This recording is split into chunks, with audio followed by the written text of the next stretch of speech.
자, 지금 이 시간에는요, 하나님 나라의 특징이라는 주제로 이야기를 잠깐 짧게 해보려고 합니다. 어쩌면은 성도의 삶에 대한 이야기라고 볼 수 있을 것 같아요.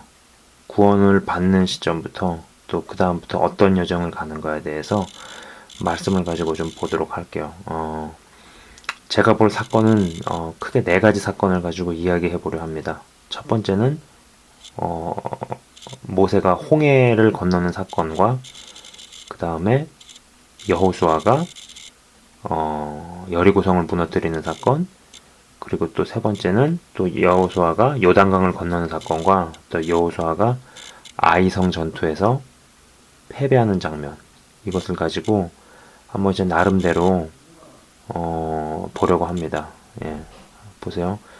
출애굽기 14장 15절에서 31절의 말씀은요, 홍해를 건너는 사건이거든요.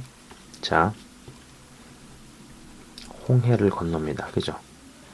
그리고 여호수아 3장 4절에서 8절은 요단강을 건너는 사건이에요. 그죠? 자, 그 다음에 여호수아 6장 15절에서 19절의 말씀은요,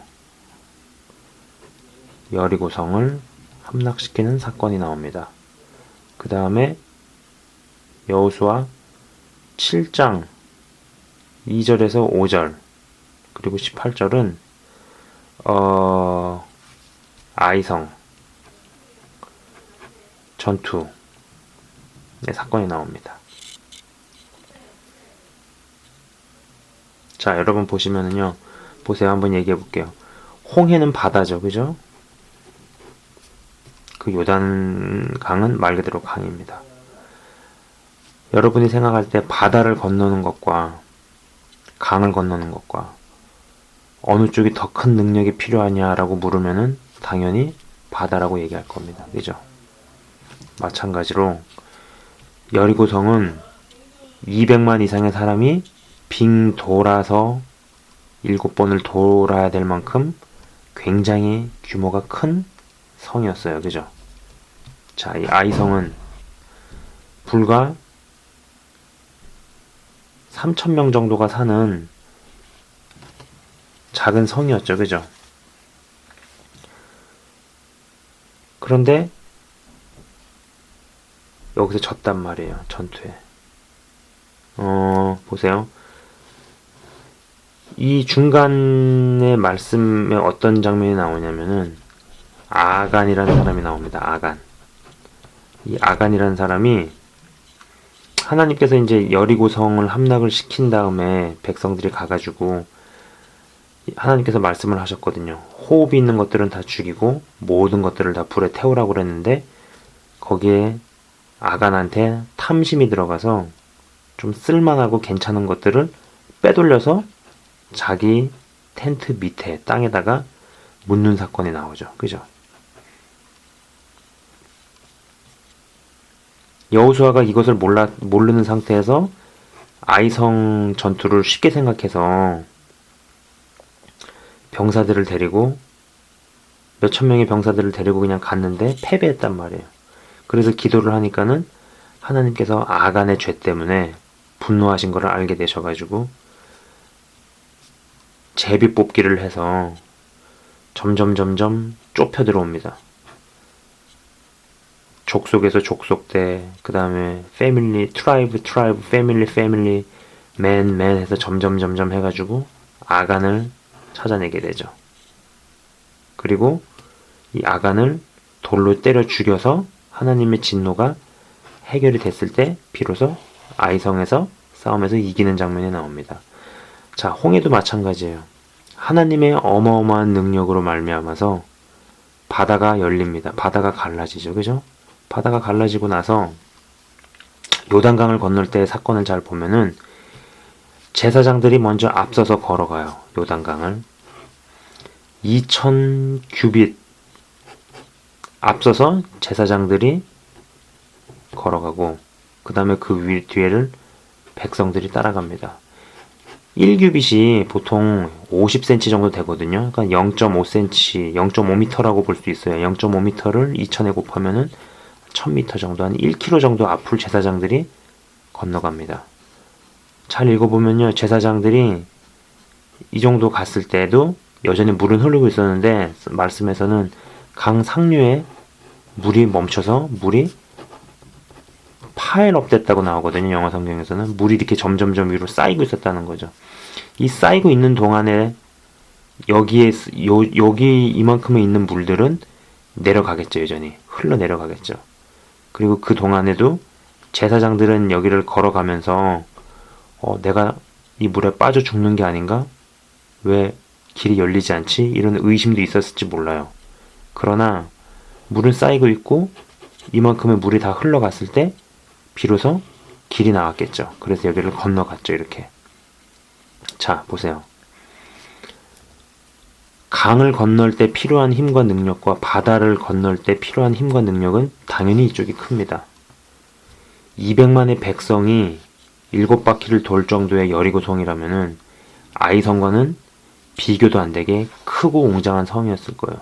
그러나 홍해를 가른 것도, 여리고성을 무너뜨린 것도 인간의 힘과 노력이 전혀 없었죠. 전혀 그렇게 되지도 않았고, 이해할 수 없고 상상할 수 없고 우리의 힘과 능력을 뛰어넘어선 어떤 영역에서의 역사 때문에 홍해가 갈라져서 길이 생기고 여리고성이 무너졌다라는 거죠. 마찬가지로 이거는 우리의 구원이 이렇게 설명이 됩니다.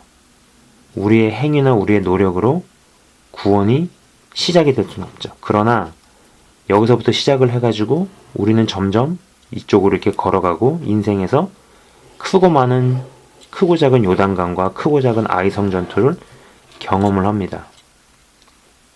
자, 그런 때 여기서 중요한 브릿지 역할을 하는 것은 하나는 말씀이고요.